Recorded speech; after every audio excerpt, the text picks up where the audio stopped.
사시는 분에게 인사말은 사랑합니다.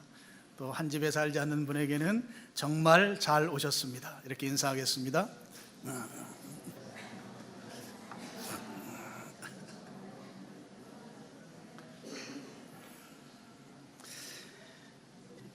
예, 감사합니다. 예, 사랑합니다. 잘 안 하기 때문에 교회에서 이렇게 할 수 있었으면 좋겠다 하는 생각이 들었습니다. 우리 교회가 올 연초에 이제 교회당 막 건축하는 진행 중에 선교위원회가 모였습니다.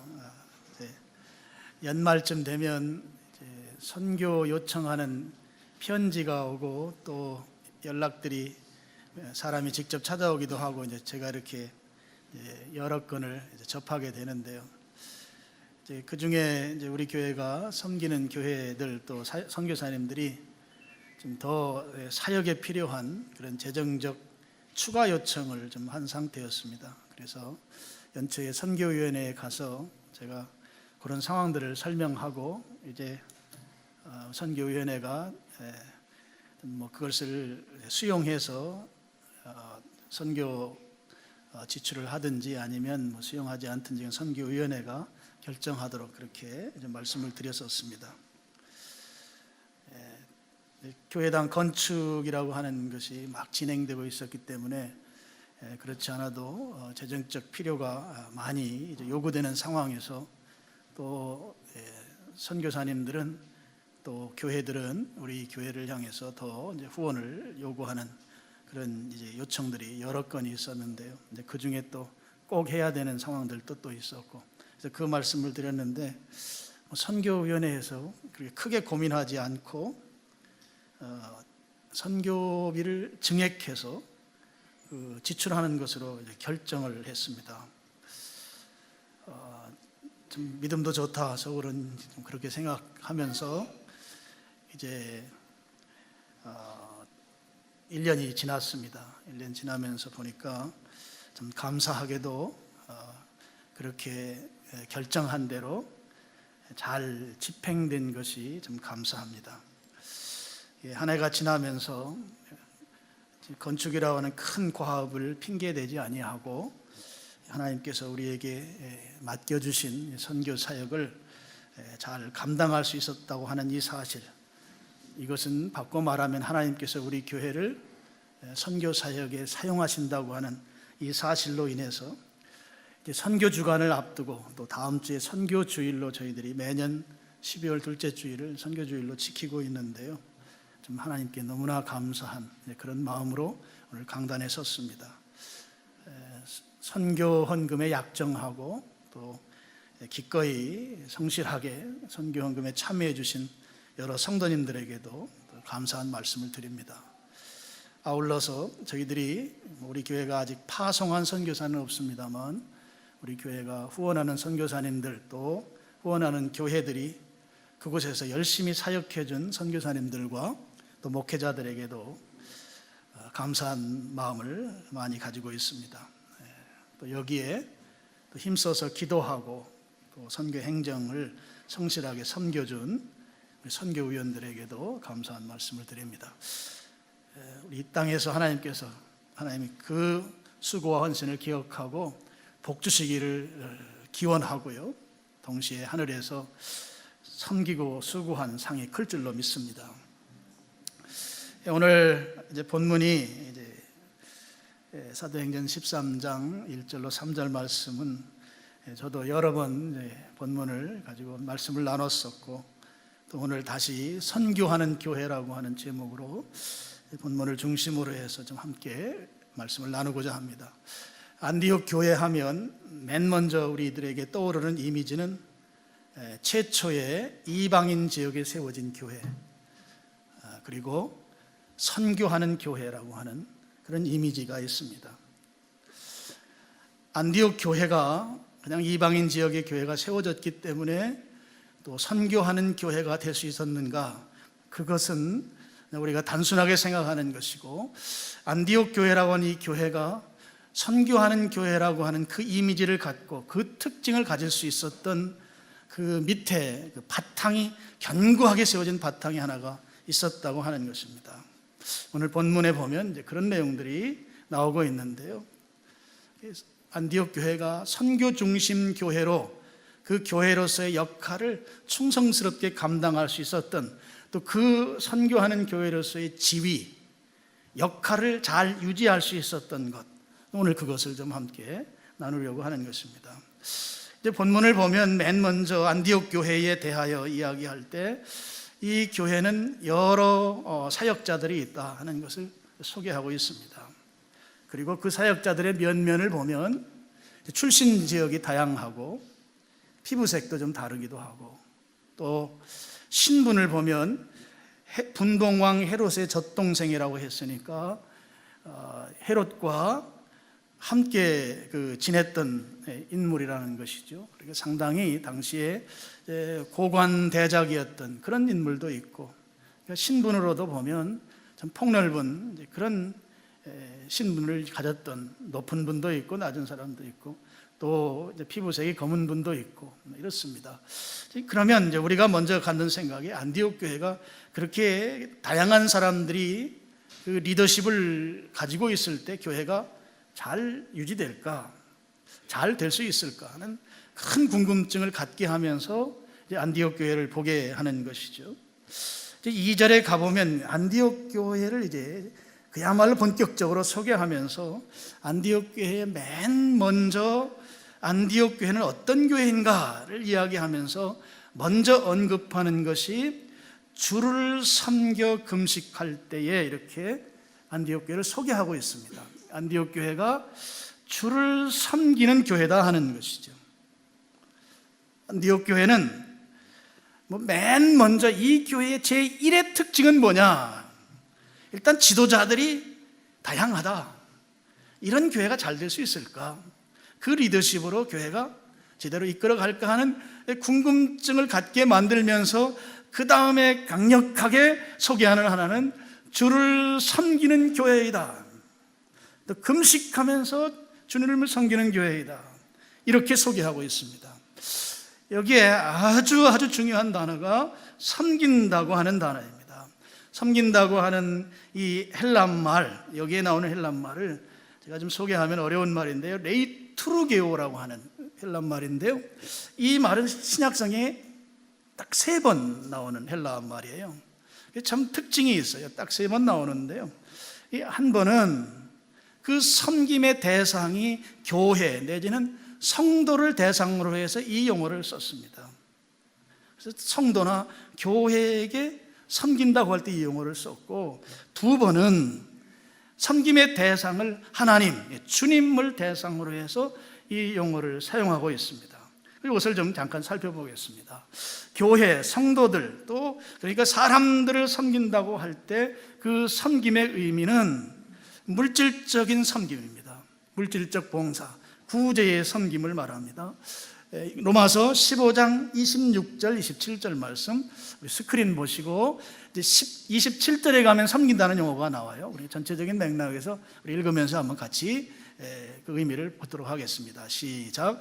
이는 마게도냐와 아가야 사람들이 예루살렘 성도 중 가난한 자들을 위하여 기쁘게 얼마를 연보하였습니다. 저희가 기뻐서 하였거니와 또한 저희는 그들에게 빚진 자니 만일 이방인들이 그들의 영적인 것을 나눠 가졌으면 육적인 것으로 그들을 섬기는 것이 마땅하니라. 예루살렘 교회가 좀 가난한 교회였던 거죠. 상황이 어려울 때 그 이방에 있는 이제 유럽 교회들입니다. 유럽 교회들이 이제 기쁜 마음으로 예루살렘 교회에 연보한다 하는 거예요. 구제 헌금을 하는 것이죠. 그랬을 때 이제 바울의 말이 영적인 것을 예루살렘 교회로부터 받았으니 육적인 것 그들과 나누는 것이, 섬기는 것이 당연하다, 마땅하다, 이런 말입니다. 그러니까 교회를 대상으로, 성도를 대상으로 이 헬란말 레이투르게오라고 하는 말을 쓸 때, 그때는 물질적으로 육신적인 필요를 채워주는 것, 이것을 이제 섬긴다고 말합니다. 이제 오늘 본문은 2절에 보면 주님을 섬긴다고 한 것이죠. 섬김의 대상이 주님입니다. 그럼 주님을 섬긴다고 했을 때에 그 의미를 오늘 본문에서 또 한 군데 나오는 히브리서 10장 11절 말씀이에요. 우리 스크린 보시고 여기도 한번 같이 읽어보겠습니다. 시작. 제사장이 다 섬기며 자주 같은 제사를 드리되, 제사장은 제사를 침례하는 사람입니다. 그가 매일 서서 뭐 한다고요? 섬긴다고 했어요. 그러면서 매일 같은 제사를 드립니다. 이게 뭐를 말하는가 하면 주님을 섬긴다고 한 때의 그 의미는 예배 행위를 의미하는 것이에요. 예배에 참여하는 것을 의미하는 것이에요. 예배하는 것, 예배에 참여하는 것을 주님을 섬긴다고 할 때의 의미라 하는 것이에요. 그러면 이 안디옥 교회는 어떤 교회인가 하면 예배 중심의 교회였다 하는 것이에요. 안디옥 교회의 제1의 특징, 맨 먼저 지금 사도행전을 기록한 기자가 안디옥 교회는 어떤 특징이 있는가? 리더십이 다양하다. 그 다음에 그 교회의 실질적 특징은 무엇인가? 예배를 중심으로 하는 교회이다 하는 것을 성경은 주를 섬겨 금식한다 그랬어요. 여러분, 예배 중심인 교회, 이 이야기는 아니 세상의 교회가 예배 중심이 아닌 교회가 어딨노? 다 예배 중심이지. 우리 그렇게 쉽게 우리가 반응할 수 있습니다. 근데 여러분, 이 안디옥 교회가 예배에 대해서 얼마나 간절하고 하나님께로 그 간절함을 표시했는가, 그 간절함이 잘 나타내는 단어가 하나가 있는데요, 주를 섬겨하면서 그 다음 단어예요. 금식했다고 하는 말이에요. 안디옥 교회가 하나님께서 받으시는 예배를 위해서 그 교회가 모든 것을 초집중해서 그들이 하나님께로 나아갔고 하나님을 향해서 간절한 마음을 표출했는데, 그 표현한 용어가 무엇인가 하면 금식한다고 하는 용어라는 거예요. 내가 드리는 예배, 우리 교회가 드리는 예배를 하나님이 꼭 받으셨으면 좋겠다. 하나님이 우리가 드리는 예배가 하나님께 상납되었으면 좋겠다. 연락되었으면 좋겠다. 흠향되었으면 좋겠다. 그 간절한 마음을 무엇으로 표현하는가 하면 금식으로 표현했다 하는 것입니다. 예배드리는 자들이 그냥 한 시간 가서 때우고 오지 뭐 이런 수준이 아니라는 거예요. 온갖 초집중해요. 하나님께서 우리의 예배를 받기를 간절하게 사모하는 그 마음으로 나아가는데, 그 마음을 표시한 것이 무엇이라고요? 금식이라는 것이에요. 성경에 금식에 대한 사례들이 여러 군데 나오는데요, 한 세 가지로 정리할 수 있습니다. 언제 금식하는가? 죄 짓고 그 죄에 대해서 책망을 들었을 때 회개하는 자리에서 금식합니다. 죄를 슬퍼하면서 하나님 앞에 회개할 때. 그래서 금식은 회개의 금식이죠. 또 하나의 경우는 어떤 어려운 문제에 봉착했을 때, 위기 상황에서 도저히 내 힘으로 해결 난망한 문제 앞에서 하나님의 은혜를 구할 때, 그때 금식했습니다. 그건 민족적으로도 그렇게 했고 개별적으로도 그렇게 했습니다. 그 다음에 또 하나의 경우가 있어요. 개인 경건 생활을 유지하기 위해서 금식했습니다. 내가 주님 앞에 경건한 삶을 지켜나가기 위해서 내가 가지고 있는 육신의 정욕을 제어하면서 온전히 하나님께로 향하고자 하는 그 열심을 가질 때 정기적으로, 정례적으로 금식했어요. 유대인들은 일주일에 2번씩 그런 목적을 가지고 금식했습니다. 금식하는 이유는 뭐 다양할 수 있겠습니다만, 금식하는 목적은 하나로 귀결됩니다. 그 하나의 목적이 무엇인가 하면 아주 간절한 마음으로 내가 육신적인 그런 기본적 본능을 제어하면서 아주 간절하게 하나님을 구하는 행위가 금식이라고 하는 거예요. 금식은 목적은 다양하지만 결국 하나님의 은혜를 구하는, 하나님을 구하는 행위, 그 간절함을 표현한 것이 금식이라고 하는 것입니다. 성경 한 구절 한번 더 볼까요? 사사기 20장 26절 말씀입니다. 스크린 보시고 같이 한번 또 읽어보겠습니다. 시작.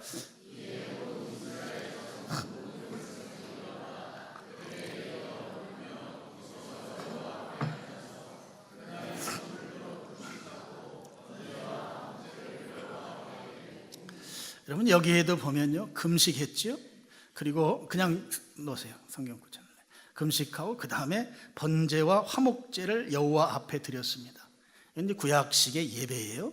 예배 드릴 때 이들이 금식하면서 예배를 드렸어요.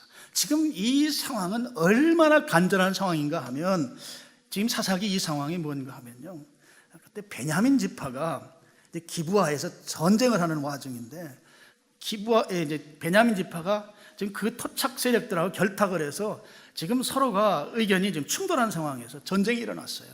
전쟁이 일어나는데 첫 번째 전쟁에서 22,000명이 여기 온 이스라엘 자손으로 표현한 이 사람들이 패하게 됐어요. 두 번째 또다시 전쟁이 있어요. 18,000명이 또 죽어나갔어요. 근데 여기 18,000명을 성경은 말하기를 칼을 뽑는 자라 이거예요.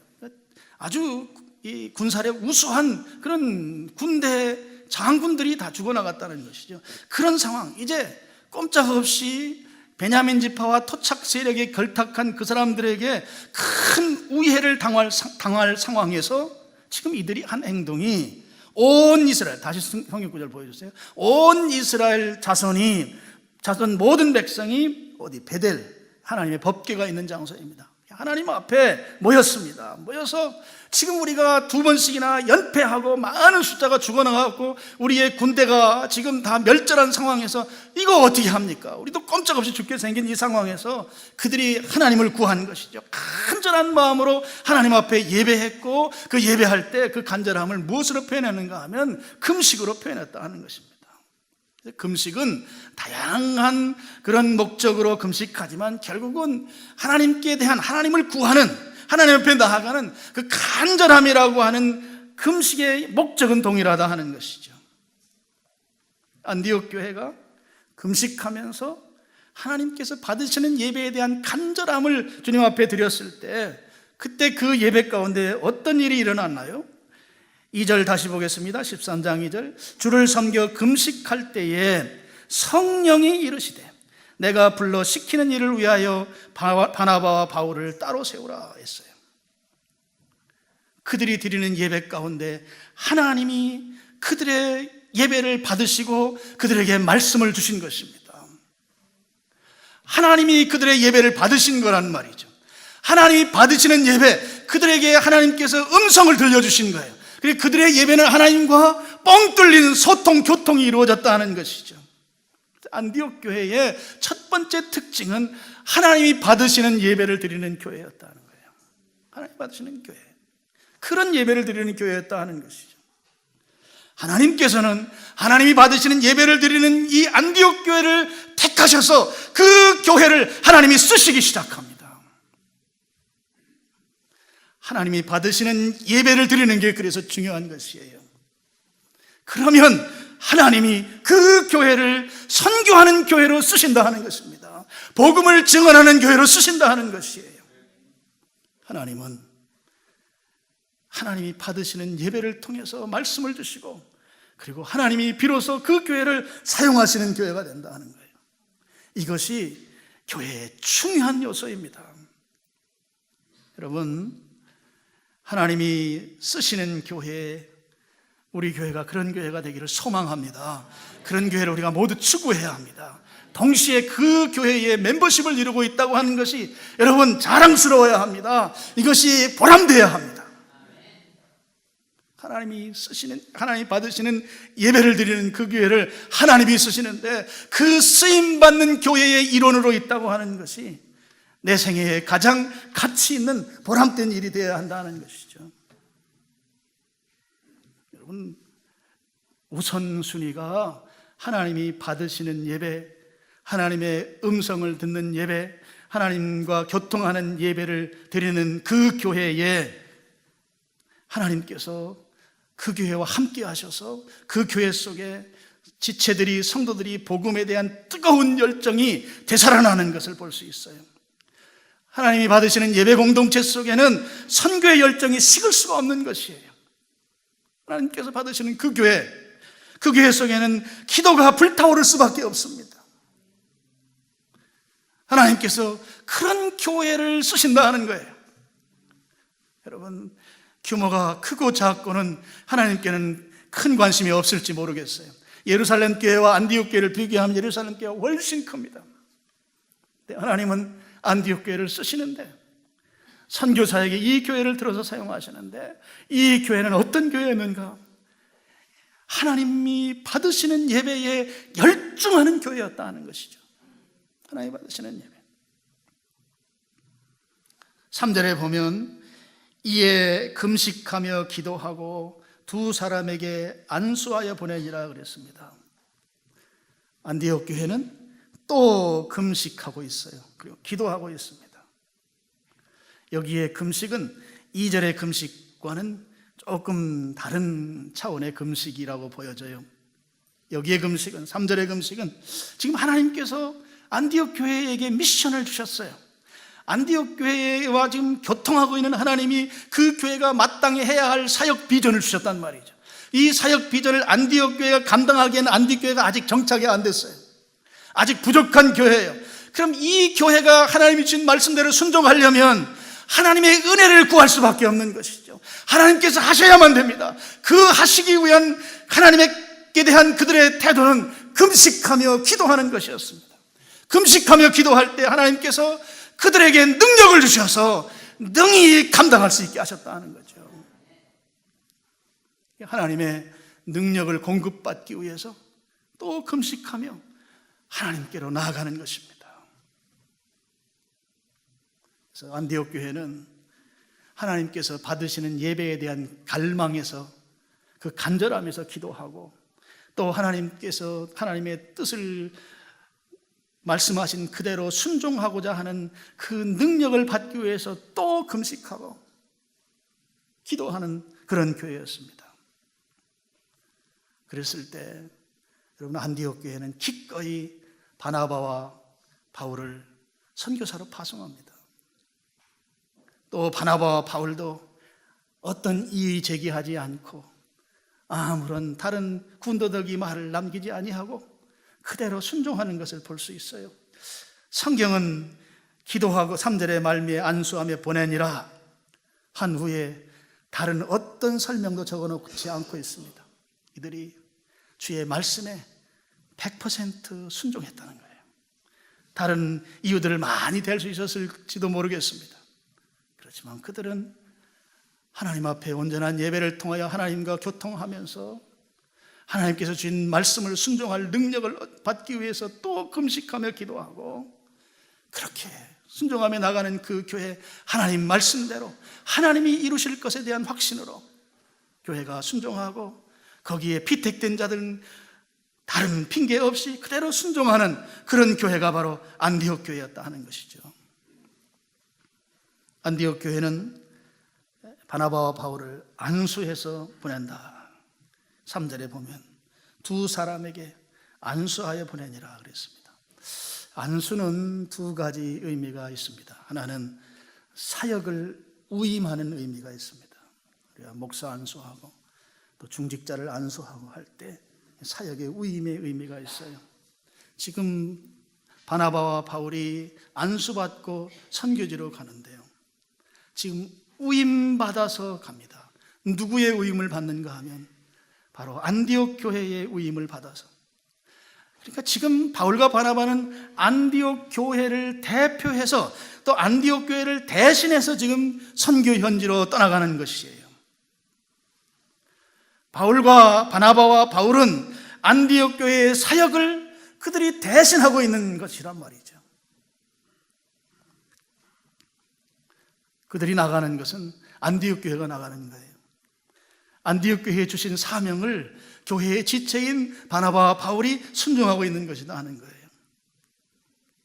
그래서 헨리 블랙가비 목사님은 교회의 필요, 교회의 그 목적이 하나님의 뜻이다, 이런 말씀들을 놓고, 그래서 여러분, 사역은 교회가 중요한 거예요. 교회 중심으로 이루어지는 것이죠. 여러분, 안수의 또 한 가지 의미는 지원한다는 의미가 있습니다. 후원한다는 의미가 있어요. 지금 바울과 바나바가 교회 대신 나가잖아요. 내 대신 나가잖아요. 그러면 내가 나가는 것처럼 챙겨서 보내야 합니다. 우리들 속에 좀 그런 게 있을 수 있어요. 야, 너 선교사 나가냐?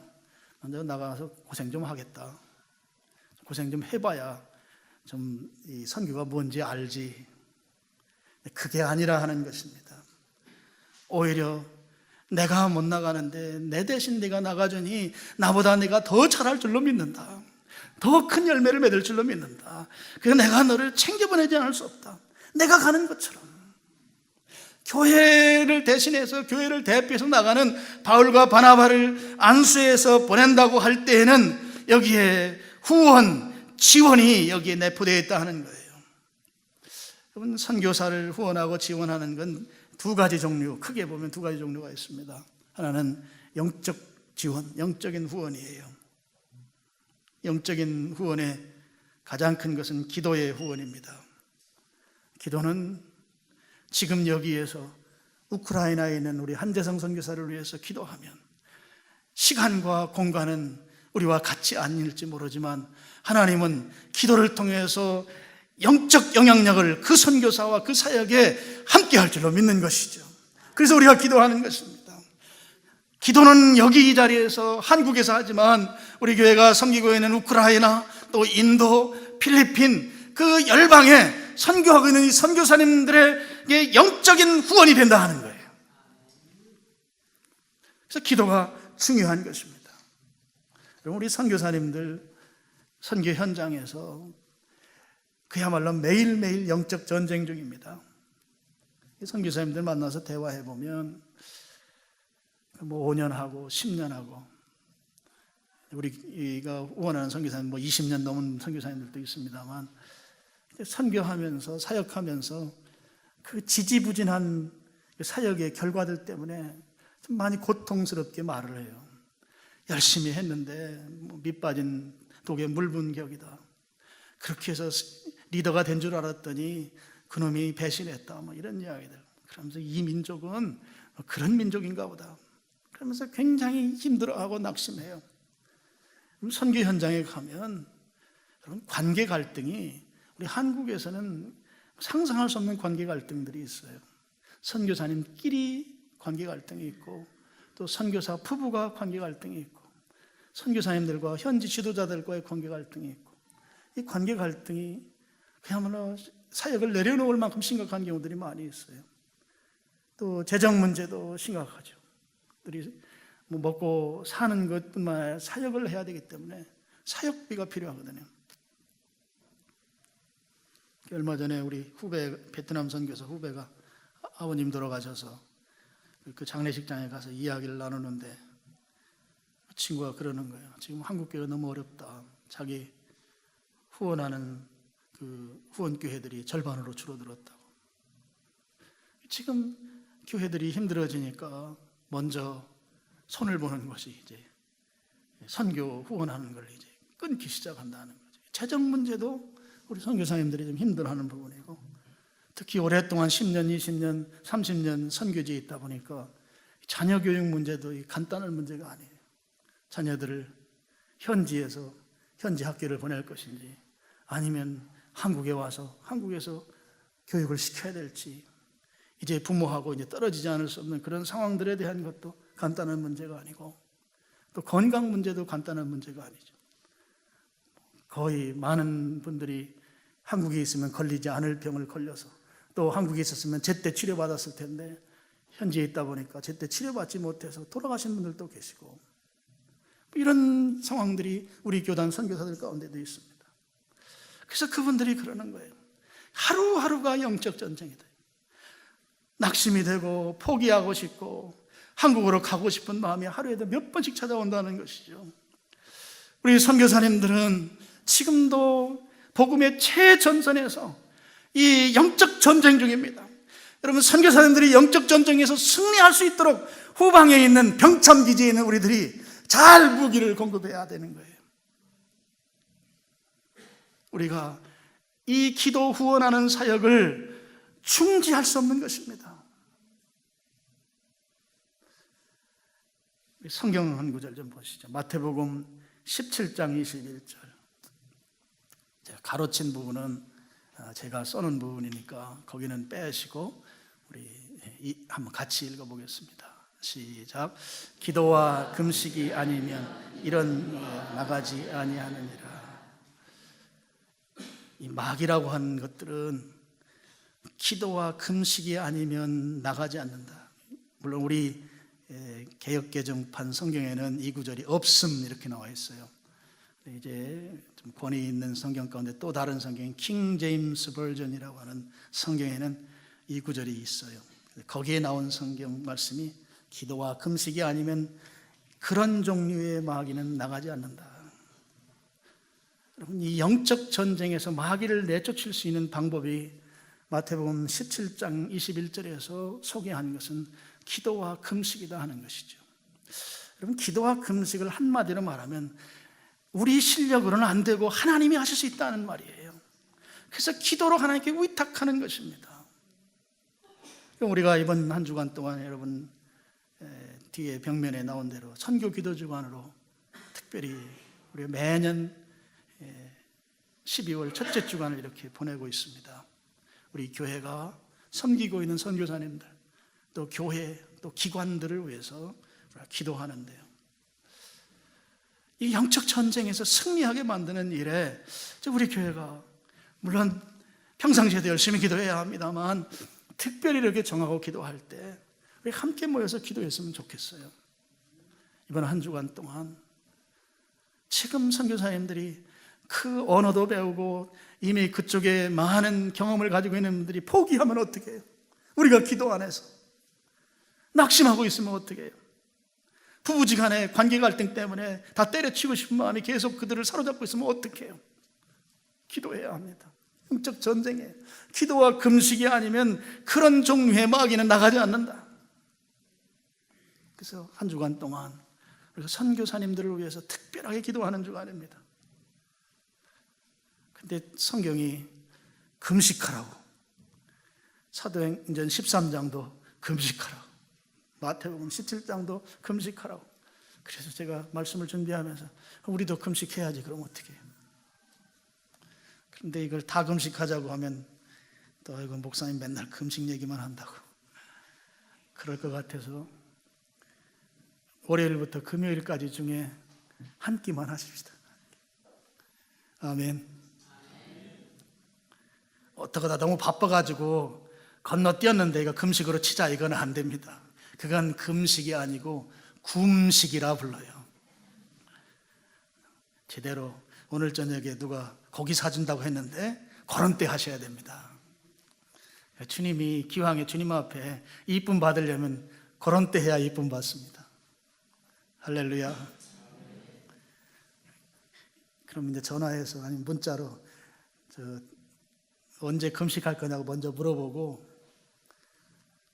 수요일 날 하겠다고 그러면 수요일 날 내가 고기 살게, 그러시면 됩니다. 이 고급 유머를 여러분 깨달으시는지.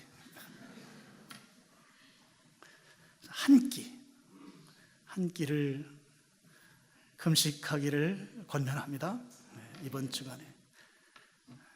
목사님 한 끼 가지고 되겠습니까? 저 2끼 하겠습니다. 제가 말릴까요? 안 말립니다.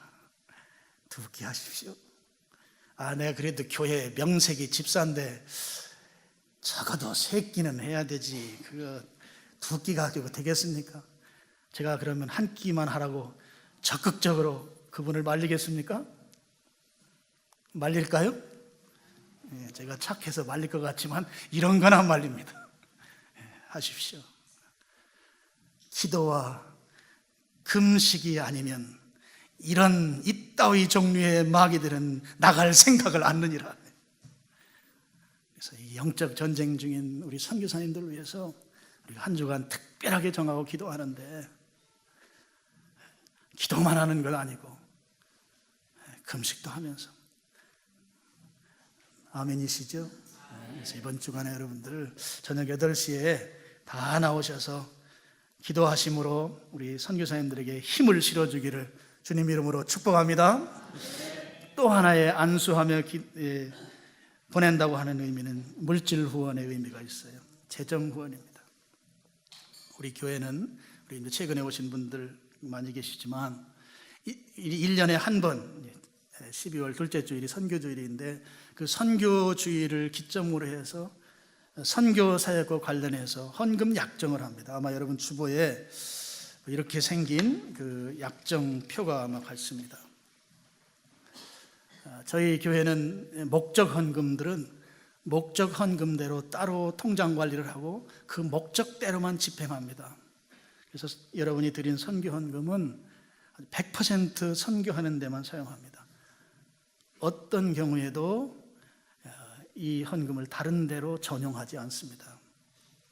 아무리 다른 영역의 다른 사역에 재정이 펑크가 나더라도 그쪽으로 전용하지 않아요. 모든 경우가 다 마찬가지입니다. 우리 교회는 딱 하나만 약정을 해요. 우리 건축할 때도 우리 약정하지 않았어요. 딱 한 경우 선교할 때만 약정합니다. 선교헌금. 왜 그렇게 하는가 하면 그분들이 안정적으로 사역하게 하기 위해서 좀 우리가 규모 있게 선교비를 집행하기 위한 것입니다.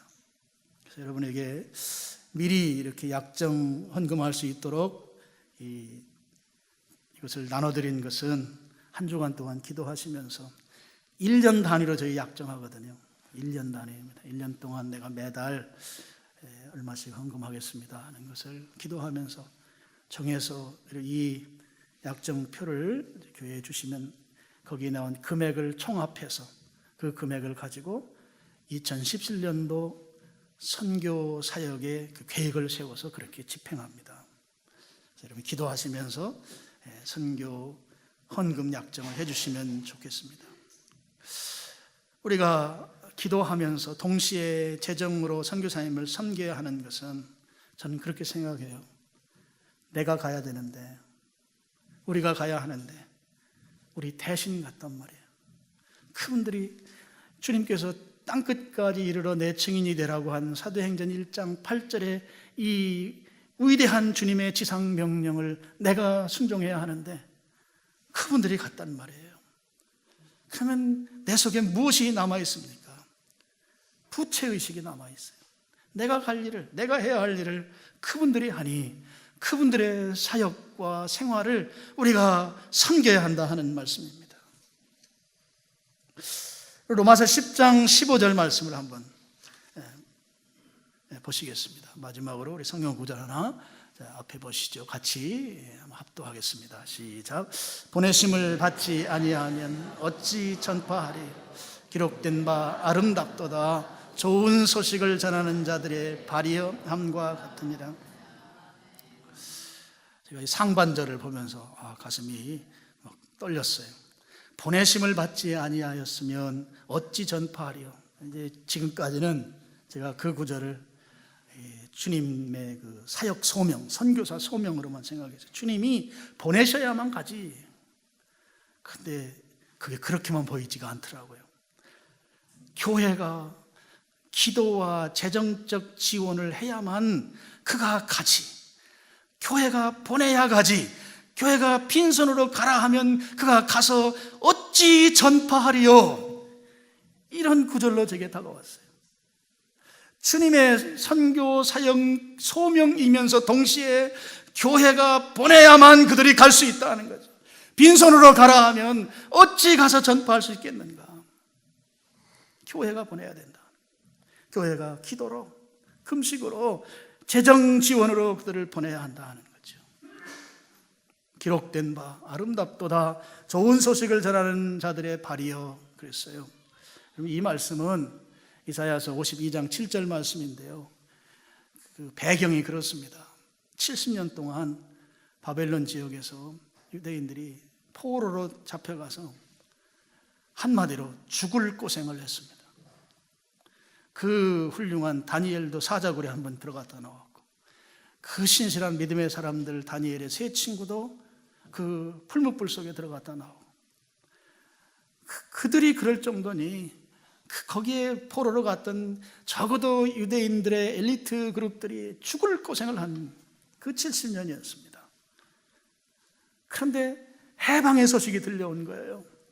이제 포로지에서 고국으로 돌아올 수 있고 이제는 더 이상 고생하지 않아도 된다는 소식을 듣게 된 거예요.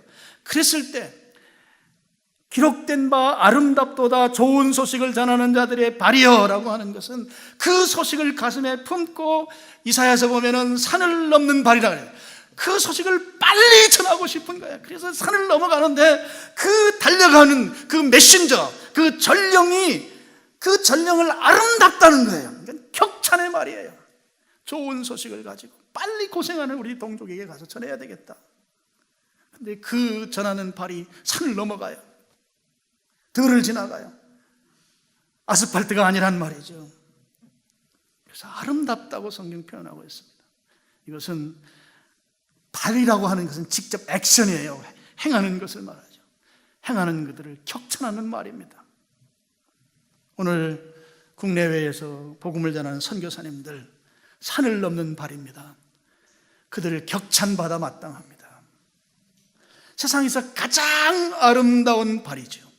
복음을 전하는 자들의 발이, 예수 그리스도의 죽으심과 부활하심의 이 생명복음을 전하는 그 발보다 더 아름다운 발이 어디 있겠습니까? 그게 가장 칭찬받아 마땅한 사역자들입니다. 그들이 산을 넘을 때 그 발걸음이 지치지 않게 해야 할 책무가 바로 오늘 우리들에게 있다는 것입니다. 기도하고 재정적 지원을 통해서 그들이 영육간에 지치지 아니하고 힘있게 산을 넘는 발이 돼서 주의 이 아름다운 복음을 전하는 그런 선교사님들, 그런 사역자들이 되도록 하는 그 일을 우리 교회가 힘써 행해야 되겠다 하는 말씀입니다. 결론은 우리 교회가 선교하는 교회가 되어야 되는데, 그렇게 되려면 안디옥 교회, 이 교회를 본받아 우리가 그렇게 나가야 될 줄로 믿습니다. 근데 안디옥 교회는 어떤 교회인가? 주를 섬겨 금식하는 교회였어요. 하나님께 초집중해서 하나님이 받으시는 예배를 위해서 전심전력한 교회였어요. 오늘 우리 교회가 그런 교회가 되어야 됩니다. 하나님께서 또한 그런 교회를 쓰신다 하는 것이죠. 여러분, 하나님께 쓰임받는 것보다 더 큰 축복이 없어요. 개인은 개인적으로, 여러분 이 땅에 살면서 세상에 있는 직업 또는 세상에서 가지고 있는 여러분의 것이 승진하고 오너십을 갖고 다 좋은데, 정말 여러분이 나중에 하나님 나라 갔을 때 최고로 여러분을 가치 있게 여기는 것은 이 땅에서 하나님으로부터 쓰임받았던 그 경력인 줄로 믿으시길 바라요. 그래서 오늘 우리 교회가 하나님이 쓰임받는 교회, 거기에 밑바탕은 하나님 받으시는 예배, 그 예배를 드림으로 인해서 하나님이 쓰실 때 우리는 기도하고 순종하는 그 믿음의 태도로 앞으로 나아가면 하나님께서 우리 교회를 크게 복주시고 여러분의 삶에도 하나님이 쓰시는 만큼 공급하는 축복이 있을 줄로 주님의 이름으로 축원합니다. 아버지 하나님, 오늘도 저희들을 사랑해 주셔서 하나님이 쓰시는 교회의 멤버십을 이루게 하신 것을 감사합니다. 주님이 저희 교회를 쓰심을 감사합니다. 이 쓰시는 주님의 그 손에 잡힌 자들로 우리들이 포기하거나 또 중단하거나 하지 아니하고 지속해 나가는 믿음의 역군들로 저희들을 세워주시옵소서. 이제 한 주간 동안 선교 기도로 저희들이 모입니다. 우리가 시간을 내서 합심해서 기도해서 영적 전쟁의 최전선에 나가 있는 선교사님들의 용기와 능력을 북돋아주는 이 사역을 잘 감당하는 저희들이 되게 하여 주시옵소서. 예수님의 이름으로 간절히 기도드리옵나이다. 아멘.